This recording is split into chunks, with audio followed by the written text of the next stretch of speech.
Hello guys, welcome back to LK farms. మనం 80 babies అయితే just 1 డేలో తీసాము. ఎలా తీసామో చూడాలంటే ఈ వీడియో అయితే మీకు తప్పకుండా చూసేయాలి. మరి 80 బేబీస్ అవుట్పుట్ ఎలా? It mainly depends upon the how many days you are cleaning the tubs.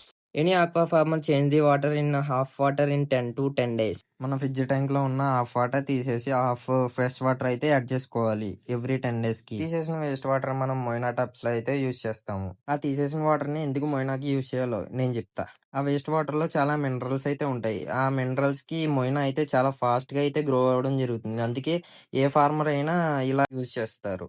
ఇలా క్లీనింగ్ ప్రాసెస్ లో దొరికిన మన 80 బేబీస్ అయితే మీరు కూడా చూసేయండి. మరి ఇంకా వెంటనే ఇలా డిస్ప్లే ట్యాంక్ అలా స్టైలిష్ గా తీసి ఇలా స్టైలిష్ గా ఈ జార్ మీద పెట్టిన ఇంక మొయినా నెట్ట తీసి మన బేబీస్ అయితే పట్టేద్దామని చెప్పి ఇలా తీసి అలా చూసేసరికి దాంట్లో వాటర్ అయితే లేవు. ఇంకా వెంటనే వాటర్ అయితే ఫిల్ చేసేసుకుని అలా దాంట్లో ఉన్న స్ట్రెయిన్స్ అన్ని దాంట్లో వేసేసిన ఇంకా అలాగే మన బేబీస్ ని తీస్తా ఉండగా మనకైతే స్నేల్స్ అయితే కనిపించినాయి. ఆ స్నేల్స్ కూడా తీసేసి మీకు అయితే చూపించేద్దాం అనుకున్నా. ఇలాంటి స్నేల్స్ ఎవరికైనా కావాలంటే నాకైతే డిఎం చేసేయండి. మరి ఇలా హాఫ్ వాటర్ క్లీనింగ్ అయితే చెప్పేసా, కానీ ఫుల్ వాటర్ ఎలా క్లీన్ చేయాలి, దాంట్లో ఆల్మండ్ లీవ్స్ ఎలా యూస్ చేయాలి, అరటాకులు ఎలా యూస్ చేయాలి అని చెప్పి నెక్స్ట్ వీడియోలో మళ్ళీ కలుద్దాం. ఇలాంటి మంచి కంటెంట్ కావాలంటే మన పేజ్ అయితే ఫాలో చేసి ఇలాగే మంచి కంటెంట్ ఇస్తూ నెక్స్ట్ వీడియోలో మళ్ళీ కలుద్దాం. ఉంటా గైస్.